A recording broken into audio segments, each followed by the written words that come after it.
Chapter 3 The Lauriston Gardens Mystery.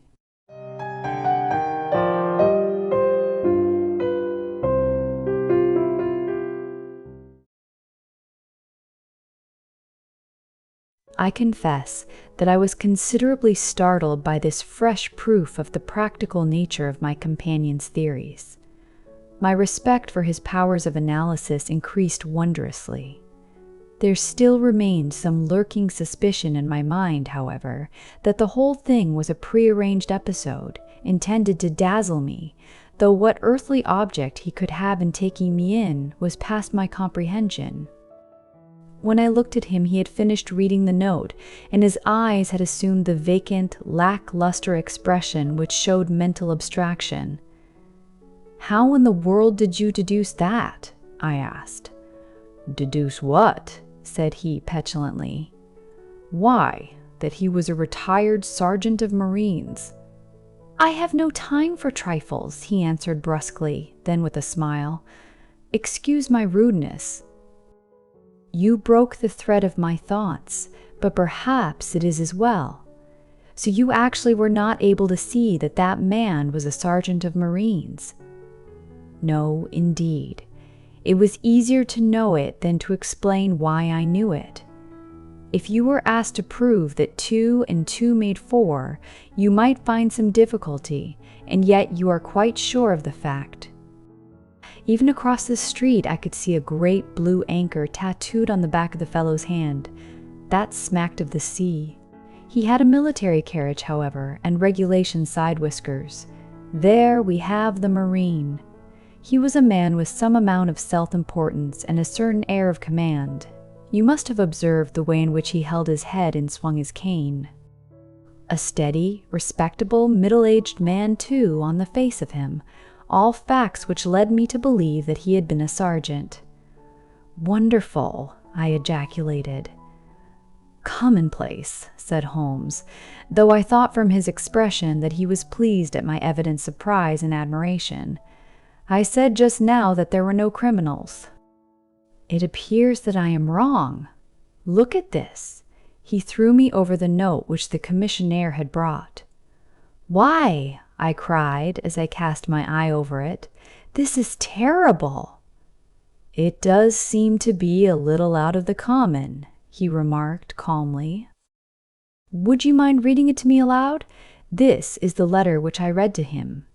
My dear Mr. Sherlock Holmes, there has been a bad business during the night at 3 Lauriston Gardens off the Brixton Road. Our man on the beat saw a light there about 2 in the morning, and as the house was an empty one, suspected that something was amiss. He found the door open, and in the front room, which is bare of furniture, discovered the body of a gentleman, well dressed, and having cards in his pocket bearing the name of Enoch J. Drebber, Cleveland, Ohio, USA. There had been no robbery, nor is there any evidence as to how the man met his death. There are marks of blood in the room, but there is no wound upon his person. We are at a loss as to how he came into the empty house. Indeed, the whole affair is a puzzler. If you can come round to the house any time before 12, you will find me there. I have left everything in statu quo until I hear from you. If you are unable to come, I shall give you fuller details, and would esteem it a great kindness if you would favor me with your opinion. Yours faithfully, Tobias Gregson. "Gregson is the smartest of the Scotland Yarders," my friend remarked. "He and Lestrade are the pick of a bad lot. They are both quick and energetic, but conventional, shockingly so. They have their knives into one another, too. They are as jealous as a pair of professional beauties. There will be some fun over this case if they are both put upon the scent."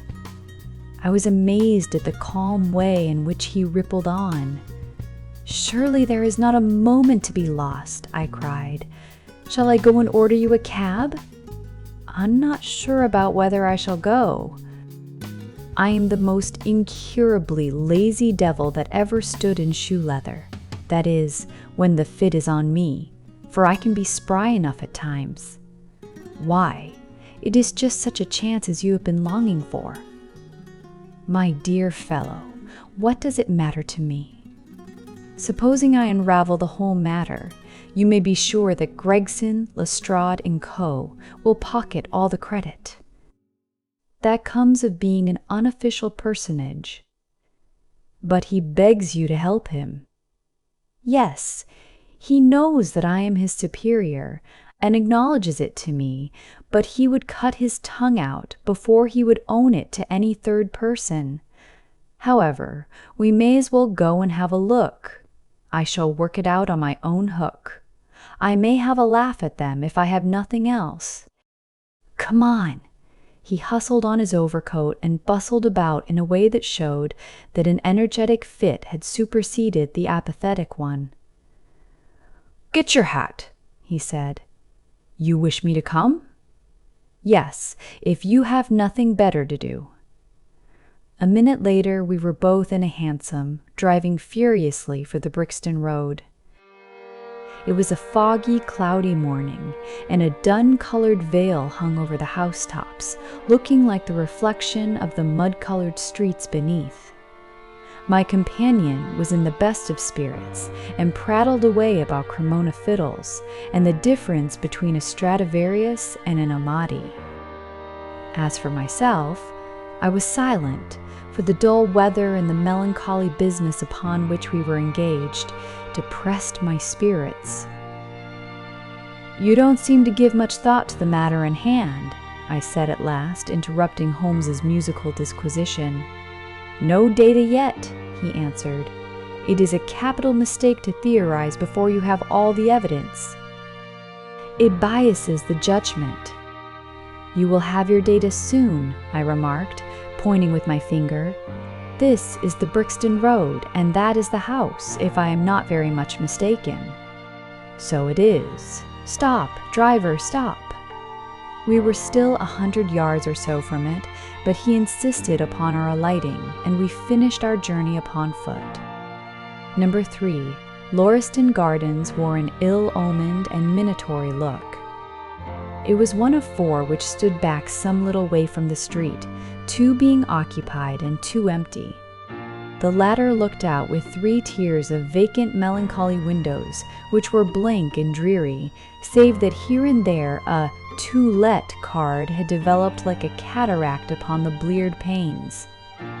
A small garden sprinkled over with a scattered eruption of sickly plants separated each of these houses from the street, and was traversed by a narrow pathway, yellowish in color, and consisting apparently of a mixture of clay and of gravel. The whole place was very sloppy from the rain which had fallen through the night.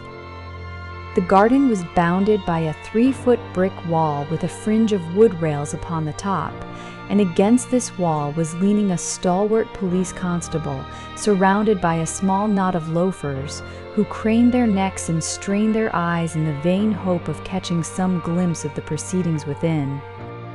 I had imagined that Sherlock Holmes would at once have hurried into the house and plunged into a study of the mystery.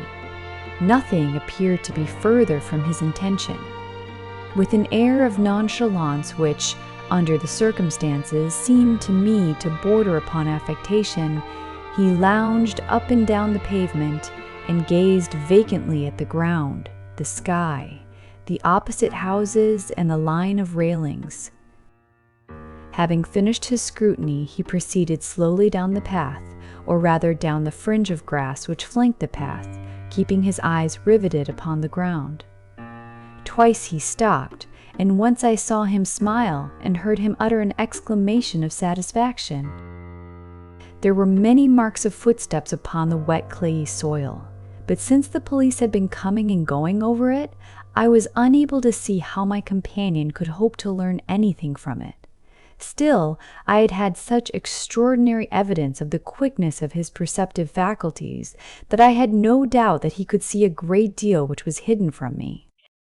At the door of the house we were met by a tall, white-faced, flaxen-haired man with a notebook in his hand, who rushed forward and wrung my companion's hand with effusion. "It is indeed kind of you to come," he said. "I have had everything left untouched." "Except that," my friend answered, pointing at the pathway. If a herd of buffaloes had passed along, there could not be a greater mess. No doubt, however, you had drawn your own conclusions, Gregson, before you permitted this. I have had so much to do inside the house, the detective said evasively. My colleague, Mr. Lestrade, is here. I had relied upon him to look after this. Holmes glanced at me and raised his eyebrows sardonically. With two such men as yourself and Lestrade upon the ground, there will not be much for a third party to find out, he said. Gregson rubbed his hands in a self-satisfied way. I think we have done all that can be done, he answered. It's a queer case, though, and I knew your taste for such things. You did not come here in a cab? Asked Sherlock Holmes. No, sir. Nor Lestrade? No, sir. Then let us go and look at the room. With which inconsequent remark he strode on into the house, followed by Gregson, whose features expressed his astonishment. A short passage, bare-planked and dusty, led to the kitchen and offices. 2 doors opened out of it to the left and to the right. One of these had obviously been closed for many weeks. The other belonged to the dining room, which was the apartment in which the mysterious affair had occurred. Holmes walked in, and I followed him with that subdued feeling at my heart which the presence of death inspires. It was a large, square room, looking all the larger from the absence of all furniture. A vulgar, flaring paper adorned the walls, but it was blotched in places with mildew, and here and there great strips had become detached and hung down, exposing the yellow plaster beneath.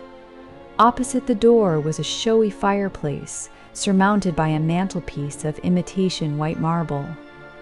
On one corner of this was stuck the stump of a red wax candle. The solitary window was so dirty that the light was hazy and uncertain, giving a dull gray tinge to everything, which was intensified by the thick layer of dust which coated the whole apartment. All these details I observed afterwards. At present my attention was centered upon the single grim, motionless figure which lay stretched upon the boards, with vacant, sightless eyes staring up at the discolored ceiling. It was that of a man about 43 or 44 years of age, middle-sized, broad-shouldered, with crisp curling black hair and a short stubbly beard. He was dressed in a heavy broadcloth frock coat and waistcoat, with light-colored trousers, an immaculate collar and cuffs. A top hat, well brushed and trim, was placed upon the floor beside him. His hands were clenched and his arms thrown abroad, while his lower limbs were interlocked as though his death struggle had been a grievous one. On his rigid face there stood an expression of horror, and as it seemed to me, of hatred, such as I have never seen upon human features. This malignant and terrible contortion, combined with the low forehead, blunt nose, and prognathous jaw, gave the dead man a singularly simious and ape-like appearance, which was increased by his writhing, unnatural posture.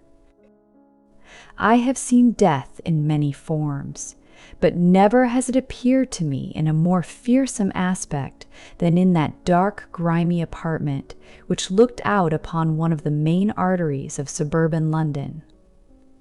Lestrade, lean and ferret-like as ever, was standing by the doorway and greeted my companion and myself. "This case will make a stir, sir," he remarked. "It beats anything I have seen, and I am no chicken." "There is no clue?" said Gregson. "None at all," chimed in Lestrade. Sherlock Holmes approached the body and, kneeling down, examined it intently. "You are sure that there is no wound?" he asked, pointing to numerous gouts and splashes of blood which lay all round. "Positive," cried both detectives. "Then, of course, this blood belongs to a second individual, presumably the murderer, if murder has been committed." It reminds me of the circumstances attendant on the death of Van Jansen in Utrecht in the year 34. Do you remember the case, Gregson? No, sir. Read it up. You really should. There is nothing new under the sun. It has all been done before. As he spoke, his nimble fingers were flying here, there, and everywhere, feeling, pressing, unbuttoning, examining, while his eyes wore the same faraway expression which I have already remarked upon. So swiftly was the examination made that one would hardly have guessed the minuteness with which it was conducted. Finally, he sniffed the dead man's lips and then glanced at the soles of his patent leather boots. "He has not been moved at all?" he asked. "No more than was necessary for the purposes of our examination." "You can take him to the mortuary now," he said. "There is nothing more to be learned." Gregson had a stretcher and 4 men at hand. At his call they entered the room, and the stranger was lifted and carried out. As they raised him, a ring tinkled down and rolled across the floor. Lestrade grabbed it up and stared at it with mystified eyes. "There's been a woman here," he cried. "It's a woman's wedding ring." He held it out as he spoke upon the palm of his hand. We all gathered round him and gazed at it. There could be no doubt that that circlet of plain gold had once adorned the finger of a bride. "This complicates matters," said Gregson. "Heaven knows they were complicated enough before." "You're sure it doesn't simplify them?" observed Holmes. "There's nothing to be learned by staring at it." "What did you find in his pockets?" "We have it all here," said Gregson, pointing to a litter of objects upon one of the bottom steps of the stairs. "A gold watch, Nomon I 763 by Barrade of London, gold Albert chain, very heavy and solid, gold ring with Masonic device, gold pin bowl, dog's head with rubies as eyes, Russian leather card case with cards of Enoch J. Drebber of Cleveland, corresponding with the EJD upon the linen. No purse, but loose money to the extent of £7 13. Pocket edition of Boccaccio's Decameron, with name of Joseph Stangerson upon the flyleaf. 2 letters, one addressed to E.J. Drebber and one to Joseph Stangerson.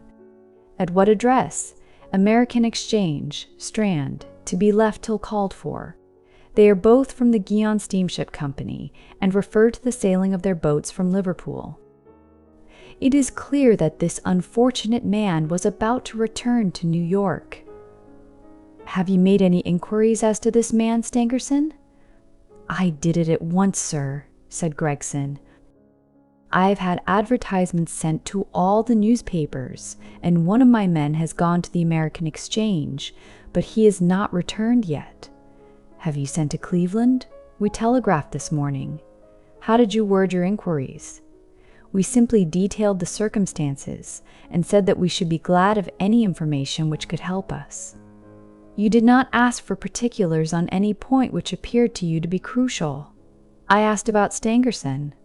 Nothing else. Is there no circumstance on which this whole case appears to hinge? Will you not telegraph again? I have said all I have to say, said Gregson in an offended voice.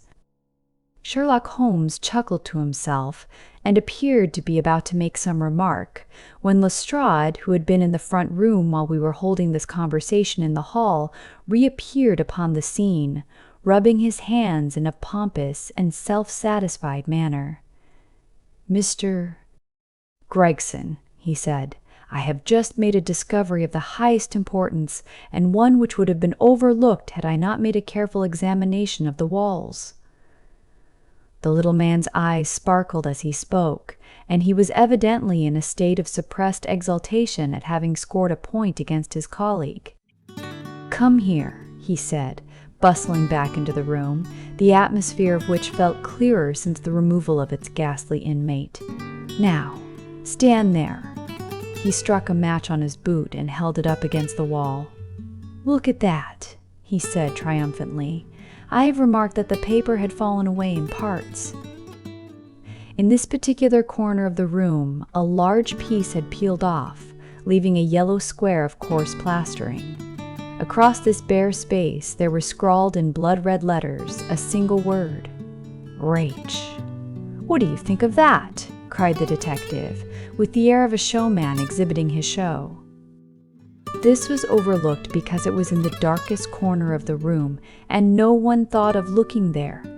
The murderer has written it with his or her own blood. See this smear where it has trickled down the wall. That disposes of the idea of suicide anyhow.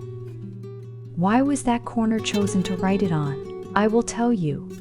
See that candle on the mantelpiece. It was lit at the time, and if it was lit, this corner would be the brightest instead of the darkest portion of the wall. "And what does it mean now that you have found it?" asked Gregson in a depreciatory voice. "Mean? Why, it means that the writer was going to put the female name Rachel, but was disturbed before he or she had time to finish. You mark my words, when this case comes to be cleared up, you will find that a woman named Rachel has something to do with it. It's all very well for you to laugh, Mr. Sherlock Holmes. You may be very smart and clever, but the old hound is the best when all is said and done." "I really beg your pardon," said my companion, who had ruffled the little man's temper by bursting into an explosion of laughter. "You certainly have the credit of being the first of us to find this out, and, as you say, it bears every mark of having been written by the other participant in last night's mystery. I have not had time to examine this room yet, but with your permission, I shall do so now." As he spoke, he whipped a tape measure and a large round magnifying glass from his pocket. With these two implements, he trotted noiselessly about the room, sometimes stopping, occasionally kneeling, and once lying flat upon his face. So engrossed was he with his occupation that he appeared to have forgotten our presence, for he chattered away to himself under his breath the whole time, keeping up a running fire of exclamations, groans, whistles, and little cries suggestive of encouragement and of hope. As I watched him, I was irresistibly reminded of a pure-blooded, well-trained foxhound as it dashes backwards and forwards through the covert, whining in its eagerness until it comes across the lost scent. For 20 minutes or more, he continued his researches, measuring with the most exact care the distance between marks which were entirely invisible to me, and occasionally applying his tape to the walls in an equally incomprehensible manner. In one place he gathered up very carefully a little pile of gray dust from the floor and packed it away in an envelope. Finally, he examined with his glass the word upon the wall, going over every letter of it with the most minute exactness. This done, he appeared to be satisfied, for he replaced his tape and his glass in his pocket. "They say that genius is an infinite capacity for taking pains," he remarked with a smile. "It's a very bad definition, but it does apply to detective work." Gregson and Lestrade had watched the maneuvers of their amateur companion with considerable curiosity and some contempt. They evidently failed to appreciate the fact, which I had begun to realize, that Sherlock Holmes's smallest actions were all directed towards some definite and practical end. "What do you think of it, sir?" they both asked. "It would be robbing you of the credit of the case if I was to presume to help you," remarked my friend. "You are doing so well now that it would be a pity for anyone to interfere." There was a world of sarcasm in his voice as he spoke. "If you will let me know how your investigations go," he continued, "I shall be happy to give you any help I can. In the meantime, I should like to speak to the constable who found the body. Can you give me his name and address?" Lestrade glanced at his notebook. "John Rance," he said. "He is off duty now. You will find him at 46 Audley Court, Kennington Park Gate." Holmes took a note of the address. "Come along, Doctor," he said. "We shall go and look him up." "I'll tell you one thing which may help you in the case," he continued, turning to the two detectives. "There has been murder done, and the murderer was a man. He was more than 6 feet high, was in the prime of life, had small feet for his height, wore coarse, square-toed boots, and smoked a Trichinopoly cigar. He came here with his victim in a 4-wheeled cab, which was drawn by a horse with 3 old shoes and 1 new one on his off foreleg. In all probability, the murderer had a florid face, and the fingernails of his right hand were remarkably long. These are only a few indications, but they may assist you." Lestrade and Gregson glanced at each other with an incredulous smile. "If this man was murdered, how was it done?" asked the former. "Poison," said Sherlock Holmes curtly, and strode off. "One other thing, Lestrade," he added, turning round at the door. "Rach is the German for revenge, so don't lose your time looking for Miss Rachel." With which Parthian shot he walked away, leaving the two rivals open-mouthed behind him.